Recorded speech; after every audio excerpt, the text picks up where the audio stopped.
नमस्कार, मैं हूं नवीन चौधरी और आपने देखना शुरू कर दिया है एग्जाम नगर। एग्जाम नगर के यूट्यूब प्लेटफॉर्म पर मैं आप सभी का हार्दिक स्वागत करता हूं। रीट, सीटेट एवं अन्य पात्रता परीक्षा के सभी अभ्यर्थियों को 26 जनवरी यानी कि गणतंत्र दिवस की हार्दिक शुभकामनाएं। हम अधिगम चैप्टर पढ़ रहे थे और उसमें हम थे अधिगम के सिद्धांत। और अधिगम के सिद्धांत में लास्ट वीडियो में मैंने आपको बताया था कि इसके बाद मैं आपके साथ स्किनर, बीएफ स्किनर के जो सिद्धांत है अधिगम का सिद्धांत, उसके ऊपर चर्चा करूंगा, उसकी क्लास आपके साथ शेयर करूंगा। आइए आज हम बात करते हैं। तो देखिए, इससे पहले मैंने आपको बताया था कि जो स्किनर है, बीएफ स्किनर,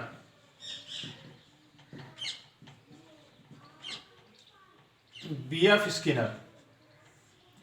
स्किनर ने अधिगम का एक सिद्धांत दिया, नाम था क्रिया प्रसूत अनुबंधन का सिद्धांत। देखिए, क्रिया प्रसूत अनुबंधन का सिद्धांत ये दिया किसने? बीएफ स्किनर ने। आपसे परीक्षा में सवाल पूछ सकता है कि क्रिया प्रसूत अनुबंधन का सिद्धांत निम्नलिखित में से किसने दिया?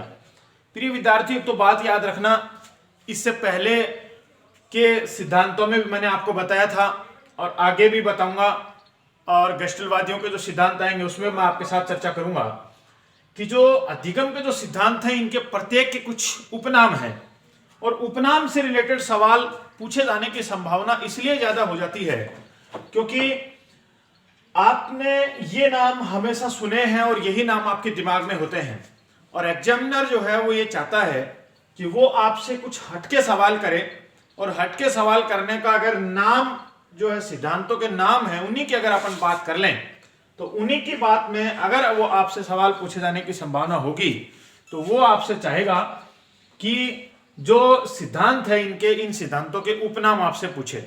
और उपनाम जब आपसे पूछे तो उसमें वो आपको या तो क्या करेगा कि आपको सवाल दे देगा क्रिया प्रसूत अनुबंधन सिद्धांत के निम्नलिखित में से कौन सा उपनाम नहीं है, तो उसमें से आपको 3 करेक्ट देगा, 1 इनकरेक्ट दे देगा, तो आपको इनकरेक्ट को ठोक देना है। अगर वो आपको कहता है कि क्रिया प्रसूत अनुबंधन सिद्धांत का निम्नलिखित में से नाम अन्य नाम है, तो 3 गलत देगा और 1 सही देगा, आपको सही वाले को ठोक देना, आपका उत्तर सही हो जाएगा। या आपको सवाल दे सकता है कि इनके उपनाम जो है उनके नाम दे देगा और उसमें लिख देगा कि यह सिद्धांत निम्नलिखित में से किस मनोवैज्ञानिक ने दिया था, तो आप लिख देंगे बीएफ स्किनर ने, उसको ठोक देना, आपका उत्तर गलत नहीं हो सकता है। या वो आपसे सवाल कर सकता है कि बताइए बीएफ स्किनर ने निम्नलिखित में से सिद्धांत दिया, तो आपको बता देना है। उसमें भी वैसे कर सकता है कि तीनों ही नाम दे देगा, यानी कि एक नाम दे देगा, 2 उसके उपनाम दे देगा, चौथा नन ऑफ दीज दे देगा, निम्नलिखित में से कोई नहीं, तो आपको वही ठोकना पड़ेगा। या वो आपसे सवाल कर सकता है कि क्रिया प्रसूत अनुबंधन का सिद्धांत निम्नलिखित में से किसने दिया, और उसमें वो लिख देगा कि व्यवहारवादी, गेस्टलवादी, और उसके अंदर वो अन्य कोई और भी लिख सकता है, तो आपको उसमें चूज करना है कि ये व्यवहारवादी थे और बीएफ स्किनर व्यवहारवादी थे। तो अब हम बात करें कि इसके उपनाम क्या हो सकते हैं, तो आपको इसके उपनाम देखने हैं।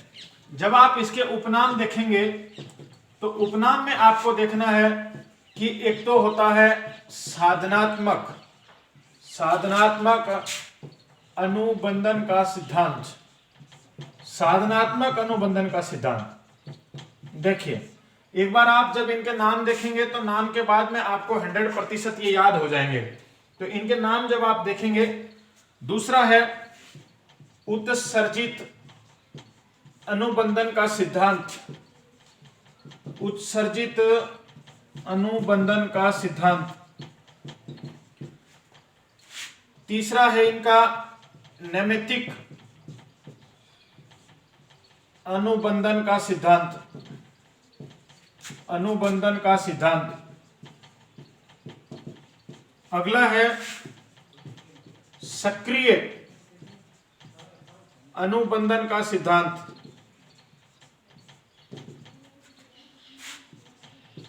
और इसे कार्यात्मक अनुबंधन का सिद्धांत भी कहते हैं, अनुबंधन का सिद्धांत भी कहते हैं। ठीक है, तो ये इसके उपनाम हैं।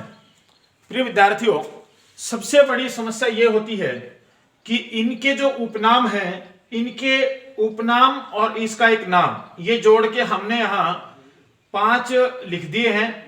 5 तो उपनाम और एक लिख दिया है इनका नाम, तो 6 हो गए हमारे सामने। अब हमारे लिए सबसे बड़ा सवाल ये है कि हम परीक्षा में कैसे इनमें विभेद कर पाएंगे।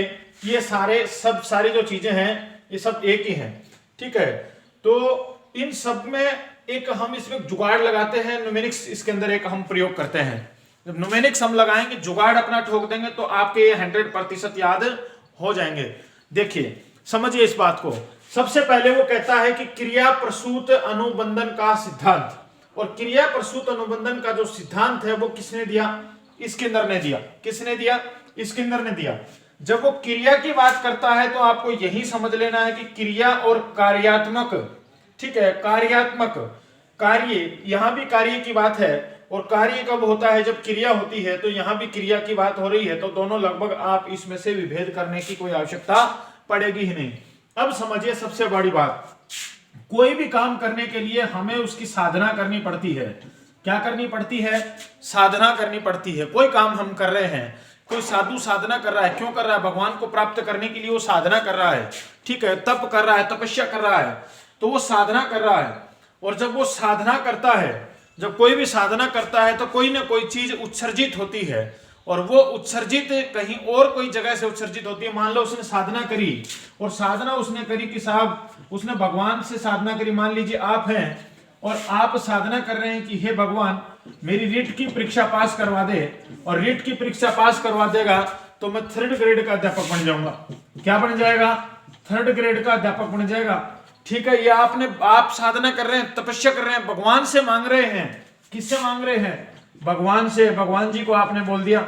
अब भगवान जी उत्सर्जित करेंगे, क्या उत्सर्जित करेंगे? कि तुम्हारी बुद्धि को इतनी चतुर बना देंगे, और तुम्हारी बुद्धि जो है उसको इतनी शार्प बना देंगे कि आप रीट की प्रतियोगी परीक्षा को पास कर जाएंगे। यानी कि भगवान जी ने आपके ऊपर आशीर्वाद क्या कर दिया है? आशीर्वाद उत्सर्जित कर दिया है। और जब आशीर्वाद उत्सर्जित कर दिया तो प्यारे विद्यार्थियों आपकी साधना सफल हो गई। क्या हो गई? साधना सफल हो गई। लेकिन भगवान जी ने आपको कहा कि ध्यान रखना, ईमानदारी बहुत जरूरी है।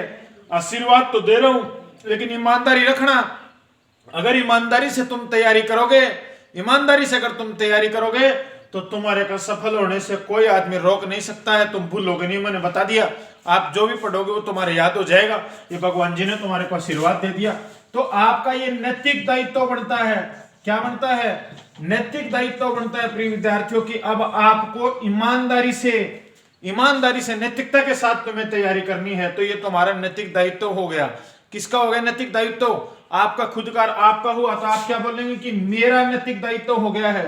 क्या हो गया है? मेरा नैतिक दायित्व हो गया है। उसके बाद जब ये नैतिक दायित्व आपको हो गया, तो नैतिक दायित्व होने के बाद आप क्या करेंगे कि सक्रिय होकर के तैयारी करेंगे। क्या होकर के? सक्रिय हो जाएंगे आप। और सक्रिय होंगे तो आप क्रिया करेंगे। क्रिया करने का मतलब आप कार्य करेंगे, और आप कार्यात्मक रूप से आप जब सक्रिय हो जाएंगे तो उसके बाद क्रिया, आपकी जो क्रिया है उस क्रिया से अनुबंधन बनेगा, और अनुबंधन जब बनेगा तो आपको रीट की परीक्षा में पास होने से दुनिया की कोई ताकत रोक नहीं पाएगी। यही तो बात बीएफ स्किनर ने कही है। समझाएंगे उन्होंने क्या कहा है, सारी बात को समझाएंगे। लेकिन ये देसी जुगाड़ है, इस देसी जुगाड़ को समझ लेना एक बार। सारे के सारे नाम आपकी उंगलियों पे हो जाएंगे। ध्यान से देखिए, उसने क्या कहा? क्रिया कीजिए। क्या करनी है? क्रिया कीजिए, और क्रिया करेंगे तो अनुबंधन बनेगा। यहां देखिए, आपने सबसे पहले क्रिया करी, क्या? साधना करने की, तपस्या कर डाली आपने। मुझे किसी भी हाल में भगवान जी मुझे आशीर्वाद दे दे, एक बार मुझे 3rd ग्रेड अध्यापक भर्ती होना है। आपने जैसे ही साधना करी, भगवान जी ने आशीर्वाद उत्सर्जित कर दिया तुम्हारे ऊपर। और जब भगवान जी ने आशीर्वाद उत्सर्जित कर दिया तो तुम्हारा नैतिक दायित्व बन गया। देखिए नैतिक दायित्व किसका? मेरा। मैं लिखा हुआ है ना, तुम्हारा नैतिक दायित्व बन गया है। नैतिक दायित्व बन गया कि अब तुम्हें ईमानदारी से रहना। नैतिकता क्या सिखाती है? ईमानदारी से रहिए। इथिक्स क्या सिखाती है? इथिक्स कंडीशनल थ्योरी बोलते हैं इसे। क्या समझाती है वो? यही समझाती है, ईमानदारी से काम कीजिए। जब नैतिकता होगी तो तुम नैतिकता के साथ तुम सक्रिय हो जाओगे, और जब सक्रिय हो जाओगे तो कार्य करोगे, और कार्य करोगे, जब क्रिया करोगे अनुबंधन बनेगा, और अनुबंधन बनेगा तो यही आपकी क्रिया आर टाइप थ्योरी कहलाती है, रेस्पॉन्स टाइप थ्योरी कहलाती है। इसलिए इसे आर टाइप थ्योरी कहते हैं। क्या कहते हैं भैया? आर टाइप थ्योरी कहते हैं इसे। कोई कहीं कोई दिक्कत कोई परेशानी हो तो मुझे कमेंट्स बॉक्स में लिख भेजिए, 100% आपके सवाल का जवाब दूंगा। और आपको अगर हमारा देसी जुगाड़ पसंद आया हो तो अपने दोस्तों के पास अभी शेयर कर दो, धुमा उठा दो शेयर की, अभी के अभी अपने दोस्तों के साथ। सब्सक्राइब करना मत भूलना। आगे देखो, इस बात को भी समझाते हैं। ये स्किनर साहब ने क्या समझाया, इस बात को और समझिए, उसके बाद आपको हम सारी बात बताते हैं। देखिए स्किनर साहब क्या कहते हैं। स्किनर साहब ने प्रैक्टिकल किया। क्या किया भैया? प्रैक्टिकल, यानी कि प्रयोग किया, प्रयोग। और उन्होंने क्या प्रयोग किया उसे देखिए। उन्होंने प्रयोग किया, एक बॉक्स लिया, बॉक्स का मतलब यहां आप पिंजरा मान लो, पिंजरा। उन्होंने एक पिंजरा ले लिया। इस पिंजरे में एक चूहा है। क्या है भैया? चूहा। और इस पिंजरे में घुमावदार रास्ते बनाए गए। क्या बनाए गए? घुमावदार रास्ते। और घुमावदार रास्ते जब बनाए गए तो इस पिंजरे में ये घुमावदार रास्ते बनाए गए। और जैसे ही घुमावदार रास्ते बनाए गए, घुमावदार रास्तों के साथ बीच में एक जगह लीवर रखा गया। लीवर, वही जो आपने इससे पहले थॉर्नडाइक का सिद्धांत देखा था ना, बिल्ली वाला जो सिद्धांत देखा था, उसी तरीके से इसमें लीवर बनाया गया। और जैसे ही लीवर बनाया गया तो यहां ये छोटा सा इन्होंने इस तरीके से एक इसमें रास्ता बनाया और इस रास्ते में से ऊपर यहां रोटी को लटका दिया। ठीक है, यानी कि कोई उसका भोजन है, कुछ भी जो खिलाना चाह रहे थे उसे लटका दिया। जैसे वो लीवर पे पैर मारता है तो इस तरीके से यूं दरवाजा है, भोजन आता है और ये दरवाजा इधर हो जाता है, चूहा निकल नहीं पाता, अंदर का बाहर नहीं निकल पाता, बाहर से रोटी अंदर प्रवेश कर जाती है। ठीक है, तो अब ये जो चूहा है, चूहा ये घुमावदार रास्तों में अनुक्रिया कर रहा है, अनुक्रिया करता है। ये अनुक्रिया करता, देखिए अनुक्रिया करता है। और अनुक्रिया कर रहा है, अनुक्रिया करता है, वो कर क्या रहा है? अनुक्रिया यानी क्या कर रहा है? रेस्पॉन्स। अनुक्रिया करता कौन है? यहाँ चूहा। और चूहा क्या कर रहा है? रेस्पॉन्स। यहाँ रेस्पॉन्स, अनुक्रिया कर रहा है चूहा, अनुक्रिया। मैंने उस दिन भी बताया था, क्रिया 3 प्रकार की बताई थी। सहज क्रिया बताई थी मैंने आपको, सहज क्रिया जन्मजात जो होती है, प्रतिक्रिया जो आप किसी भी क्रिया के बदले में करते हैं वो प्रतिक्रिया, और तीसरी आपकी अनुक्रिया। अनुक्रिया का मतलब मैंने आपको उस दिन भी समझाया था, किसी उद्दीपक को प्राप्त करने के लिए, किसी टारगेट को प्राप्त करने के लिए की जाने वाली क्रिया ही क्या कहलाती है? अनुक्रिया कहलाती है। तो यहां जो चूहा है वो अनुक्रिया कर रहा है। अनुक्रिया क्या कर रहा है? घूम रहा है, बार बार उसके अंदर घुमावदार रास्तों में घूम रहा है। वो, उसका टारगेट नहीं है भोजन प्राप्त करना, उसका भोजन प्राप्त करना टारगेट नहीं है। इसलिए याद रखना कि ये जो चूहा है, यहां ये जो चूहा जो व्यवहार कर रहा है, व्यवहार क्या? भागने का व्यवहार कर रहा है।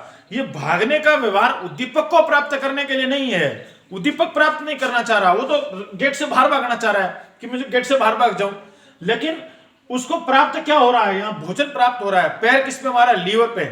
जैसे उसने लीवर पे पैर मारा तो उसको किसकी प्राप्ति हो गई?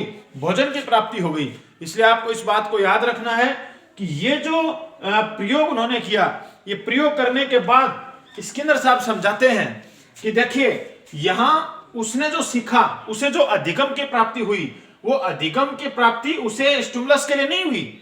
यहां वो करना ही नहीं चाह रहा था, उसका जो उद्दीपक था वो भोजन प्राप्त करना नहीं था, उसका उद्दीपक जो था, उसका उद्दीपक तो बाहर भागना था, लेकिन उससे प्राप्त क्या हो गया? भोजन प्राप्त हो गया। कैसे? लीवर पे पैर मारने से। अब वो समझ गया कि अगर मैं लीवर पे पैर मार दूंगा, यानी कि मैं लीवर पे पैर मारने की अनुक्रिया करूंगा, वो अधिगम हो गया उसको। अगर वो लीवर पे पैर मारने की क्रिया करेगा तो उसे क्या प्राप्त हो जाएगा? भोजन प्राप्त हो जाएगा। अब वो सीख गया है, अब उसके लिए वो उद्दीपक हो गया है। तो यानी कि वो जब क्रिया करेगा तो क्रिया करेगा, अनुक्रिया करेगा तो अनुबंध बनेगा, अनुबंधन बनेगा। और जब अनुबंधन बनेगा तो अनुबंधन बनने से क्या होगा कि उसे उस उद्दीपक की प्राप्ति हो जाएगी। लेकिन यहां जो उद्दीपक है वो इसलिए प्रभावशाली नहीं है क्योंकि वो जिस उद्दीपक को चाहता था वो उसे प्राप्त नहीं हुआ। लेकिन जैसे ही उसने रेस्पॉन्स किया, जैसे उसने अनुक्रिया की, अनुक्रिया करते ही उसे भोजन प्राप्त हो गया। और ये जो भोजन प्राप्त होना है, भोजन प्राप्त होना, ये क्या है? प्रोत्साहन है। क्या है? प्रोत्साहन। ये उसे प्रोत्साहन के रूप में मिला है। और ये जो प्रोत्साहन उसे मिला है ना, इस प्रोत्साहन की वजह से अब वो आराम से बैठ गया है। यानी अब वो बिल्कुल आराम से बैठ गया। अब वो दोबारा से रिएक्शन करेगा, दोबारा से करेगा, दोबारा से जब रेस्पॉन्स करेगा तो उससे फिर से भोजन प्राप्त हो जाएगा। बात समझ में आ रही है। स्किनर ने इसके अलावा कबूतर का भी एक प्रयोग किया था। उन्होंने यही इसमें कबूतर बैठा दिया, ठीक है, और नीचे लीवर रखा हुआ है। लीवर में जैसे ही कबूतर यहां चोंच मारता है, ऊपर से एक दाना आकर के नीचे गिर जाता है। तो कबूतर सीख गया कि अगर मैं यहां चोंच मारूंगा तो ऊपर से दाना गिरेगा, और आराम से उसको खा लेता है, कोई समस्या नहीं है। तो यहां वो सिखाना क्या चाहते हैं, स्किनर साहब क्या सिखाना चाहते हैं? स्किनर साहब ये सिखाना चाहते हैं कि अगर बालक कोई अनुक्रिया करता है, कोई अनुक्रिया करता है बालक, और अगर आपने उसको प्रोत्साहन दे दिया, प्रोत्साहन, आपने उसे प्रोत्साहन दे दिया, तो बालक जो है उसका अधिगम मजबूत होगा। और अगर आपने उसे प्रोत्साहन नहीं दिया तो बालक का अधिगम मजबूत नहीं होगा। कोई बच्चा है, छोटा बच्चा है, बालक है, वो बालक स्कूल में आया है, और स्कूल में आया और आपने उसे कहा कि कल आपको पहले पेज के पहले लेसन के 5 क्वेश्चंस आपको याद करके आने हैं। बालक ने कोशिश करी कि वो जो है या तो 6% याद करके आए, या बालक 2 ही क्वेश्चन आंसर उसको याद हुए। अगले दिन जब बालक आया, आपने पूछा कितने याद हैं, उसने कहा सर 2। आपने बोला मैंने कितने बताए थे? 5। जैसे ही ये बोला, बोलते आपने बालक को क्या कर दिया? ठोक दिया। अब जैसे ही बालक को आते आप ठोक देंगे तो अगले दिन बालक क्या करेगा कि उसका अधिगम मजबूत होने की बजाय कमजोर हो गया। तुमने उसे प्रोत्साहन नहीं दिया। क्या नहीं दिया? प्रोत्साहन नहीं दिया। अगर ये चूहा यहां इसके अंदर घूमता रहता, इसे भोजन की प्राप्ति नहीं होती, तो लास्ट में थक हार जाता, और थक हारने के बाद में क्या करता कि ये बिल्कुल यहां से बाहर नहीं निकलता। देखिए, एक आपने देखा होगा, प्रैक्टिकल देखा होगा घरों में, कि चूहा होता है, चूहा हम पिंजरे में बंद कर देते हैं। पिंजरे में बंद करने के बाद चूहा सारी रात का बंद होता है, और सारी रात वो चूहा है उस पिंजरे में पूरे में घूमता है, पूरे में पूरी कोशिश करता है, सारी रात उछल कूद करने की कोशिश करता है। सुबह जब हम देखते हैं, एक कोने में आपको दुबका हुआ बैठा हुआ मिलता है, आप पिंजरे को खाली कर दीजिए, उसका रास्ता खोल दीजिए, तो भी चूहा उससे बाहर नहीं निकलता। क्यों? क्योंकि सारी रात में उस चूहे ने इतनी कोशिश करी है, लेकिन उसे प्रोत्साहन नहीं मिल पाया, और प्रोत्साहन नहीं मिल पाया तो उसकी अनुक्रियाएं बेकार चली गई, और बेकार चली गई तो चूहे ने जान लिया कि चाहे कितनी ही कोशिश कर ले, समझ गए वो, चाहे कितनी कोशिश कर ले, पिंजरे से बाहर नहीं निकल सकता है। यही तो बात यहां स्किनर साहब समझाना चाहते हैं। वो कहते हैं कि मैंने भोजन क्यों रखा, इसलिए कि अगर चूहा यहां रेस्पॉन्ड करे, चूहा यहां अगर अनुक्रिया करे, इसमें बार बार कोशिश करे, तो कोशिश करेगा तो चूहे को क्या मिला है? भोजन मिल गया है। तो जैसे भोजन मिल गया तो चूहे को प्रोत्साहन मिला है कि हाँ ये बात ठीक है कि मुझे भोजन मिल गया है, मैंने कोशिश करी, लीवर पे पैर मारा, तो कुछ दिनों बाद चूहा समझ गया लीवर पे पैर मारूंगा तो तुरंत अंदर क्या आएगा? भोजन आएगा। तो ये क्या है? ये उसने जब चूहे ने अनुक्रिया करी तो उसको प्रोत्साहन मिला। यानी कि बालक है, बालक को आपने 5% याद करने के लिए दिया, 2 ही करके लाया, तुमने आते ही ठोक दिया। जैसे ही ठोक दिया तो क्या हुआ? अब अगले दिन जो बच्चा है वो डेमोरलाइज होता है, डेमोरलाइज यानी कि प्रोत्साहित नहीं होता है बच्चा। और जब प्रोत्साहित नहीं होता है तो बालक क्या सोचता है कि मेरे तो 5% याद हुए नहीं, और 5% याद नहीं हुए तो मास्टर साहब क्या करेंगे? मुझे जाते ही ठोकेंगे। और जैसे ही ठोकेंगे तो अगला दिन बालक क्या करेगा? स्कूल में जाने से आनाकानी करेगा। बालक नहीं जाना चाहेगा स्कूल में। क्यों? उसे पता है कि 5 तो तेरे याद हुए नहीं, और 2 मास्टर जी ने सुने नहीं, और सुने नहीं तो जाते ही क्या करेगा? ठोकेगा। और ठोकेगा तो घर आके भी नहीं बता सकता। क्यों भाई? क्योंकि भाई स्कूल में जाकर के मैं तो याद करके नहीं लेके गया। अब याद नहीं हुए, कोशिश कीजिए, बालक को प्रोत्साहित कीजिए। 2 याद करे तो बालक को टॉफी दीजिए, प्रोत्साहित कीजिए उसे कि बेटा वेरी गुड, बहुत अच्छी बात है, 5 दिए थे, तेरे 2 याद हो गए, बहुत जबरदस्त बात है, कल तू 2 और याद कर। क्या? बच्चे में जोश आ जाएगा, मोटिवेशन मिलेगा। और जैसे ही उस बच्चे में जोश आएगा, मोटिवेशन मिलेगा, तो अगले दिन बालक पढ़ करके आएगा, सबसे ही पढ़ करके आएगा।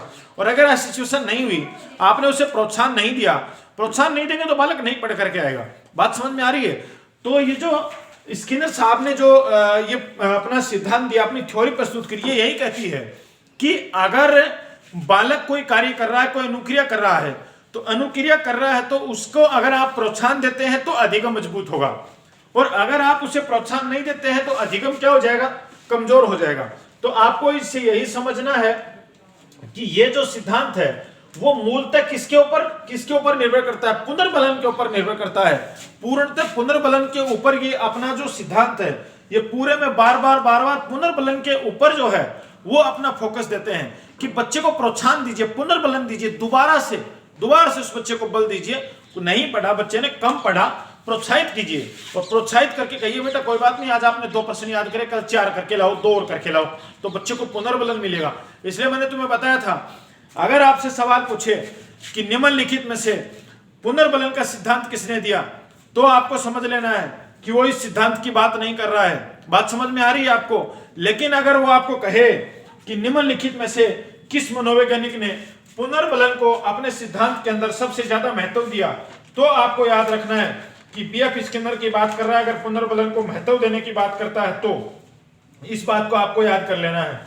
लेकिन अगर वो पुनर्बलन की बात करता है तो क्लार्क-एल-हल का सिद्धांत मैंने बता दिया था, क्लार्क-एल-हल, ठीक है, जो आवश्यकता ह्रासन का सिद्धांत था। लेकिन अगर पुनर्बलन को अपने सिद्धांत में सबसे ज्यादा महत्व किसने दिया, तो बीएफ स्किनर ने दिया। और पुनर्बलन सिद्धांत किसका था? क्लार्क-एल-हल का था। ठीक है, दोनों बातें आपके समझ में आ गई हैं। इस बात को आप आसानी समझ जाएंगे।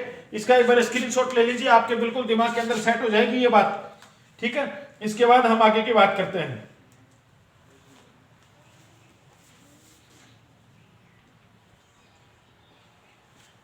अब देखिए, जो स्किनर साहब हैं वो पुनर्बलन के ऊपर ही हमेशा ज्यादा फोकस करते हैं, अपने सिद्धांत में पुनर्बलन को सबसे ज्यादा महत्व देते हैं।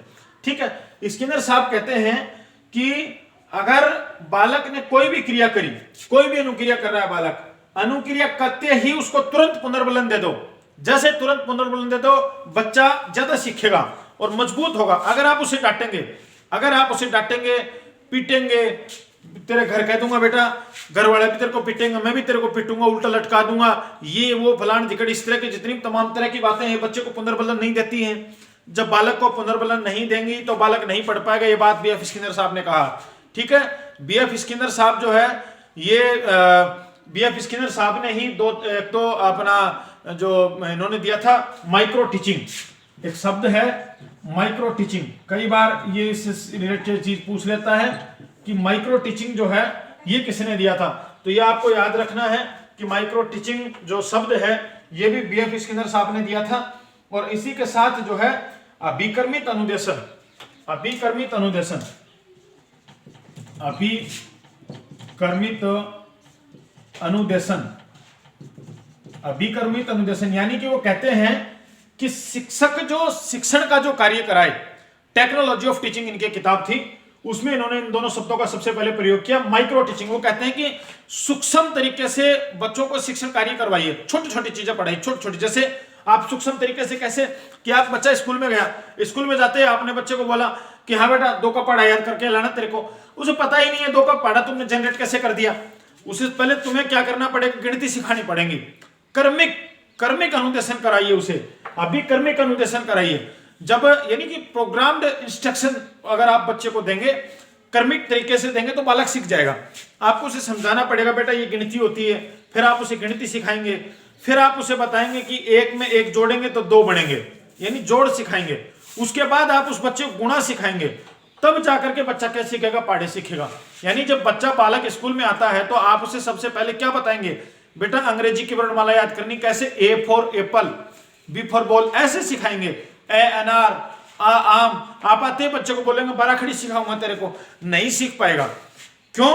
क्योंकि उस बच्चे को अगर आपको सिखाना है तो शिक्षण सहायक सामग्रियों का प्रयोग करते हुए, अभिकर्मित अनुदेशन, शिक्षण सहायक सामग्रियों का प्रयोग करते हुए माइक्रो टीचिंग करवाइए उस बच्चे को, छोटी छोटी चीजें, और उनको एक निश्चित क्रम के अनुसार अगर आप बच्चे को समझाएंगे तो बालक बहुत आसानी से समझ जाएगा।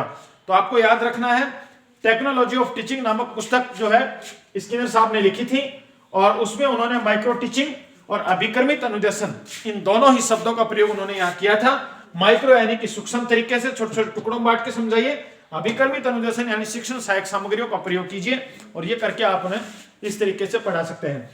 तो ये था हमारा स्किनर साहब का क्रिया प्रसूत अनुबंधन का सिद्धांत। नाम आपको याद हो ही गए, क्रिया प्रसूत अनुबंधन का सिद्धांत। हमने बताया था क्रिया करेंगे, क्रिया करने के लिए साधना करनी पड़ेगी, तुम्हें तपस्या करनी पड़ेगी रीट की परीक्षा पास करने के लिए।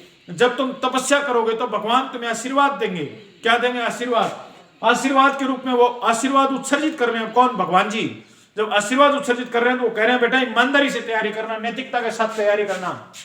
तो क्या हो जाएगा कि नैमित्तिक अनुबंधन का सिद्धांत और नैमित्तिक अनुबंधन होगा तो तुम रीट की परीक्षा पास करने के लिए सक्रिय हो जाओगे, और सक्रिय हो जाओगे तुम पढ़ने का कार्य करोगे, यानी कार्यात्मक अनुबंधन का सिद्धांत। और कार्यात्मक अनुबंधन का सिद्धांत होगा तो तुम अनुक्रिया करोगे, और अनुक्रिया यानी कि तुम रेस्पॉन्स करोगे, रेस्पॉन्स यानी कि आर थ्योरी, यानी कि आर टाइप थ्योरी, यानी कि रेस्पॉन्स टाइप थ्योरी। और ये किसने दी थी, इसके जनक कौन थे, तो ये दी थी B.F. स्किनर साहब ने। आपको अपने दिमाग के अंदर सेट कर लेना है, इससे रिलेटेड कोई भी प्रश्न पूछा जाए ठोक देना, बिना सोचे समझे ठोक देना, क्योंकि ये बातें तुम्हें याद करने की आवश्यकता नहीं है, हमने इसे किसी जुगाड़ के साथ आपको दे दिया है। और इनको ऐसे कैसे आप आगे जाने देना, आपको 101% आपका उत्तर सही होगा, आपको कोई किसी प्रकार की समस्या नहीं आएगी। इसके बाद हम शास्त्रीय अनुबंधन का सिद्धांत, पावलोव का सिद्धांत, वो हम पढ़ेंगे। तब तक के लिए बने रहें एग्जाम नगर के साथ। मैं आपके साथ नवीन चौधरी, और आप अब तक देख रहे थे एग्जाम नगर। मेरे इस चैनल को अभी इसी वक्त सब्सक्राइब करें और अपने दोस्तों के पास भेजें। मेरे साथ टेलीग्राम पर जुड़ने के लिए एग्जाम नगर सर्च करें, EXAMNAGARR। इस पर आप जुड़ जाएं मेरे साथ, और जब आप जुड़ेंगे तो यहाँ आप ज्वाइन कर लें। ज्वाइन करने के बाद आपको तमाम तरह की सूचनाएं मेरी यहाँ से मिलती रहेंगी। अन्य किसी बात के लिए अभी इसी वीडियो के नीचे कमेंट्स बॉक्स में जाकर अपने विचार लिखिए, मैं अवश्य आपके विचारों को देखूंगा। जय हिंद, जय भारत।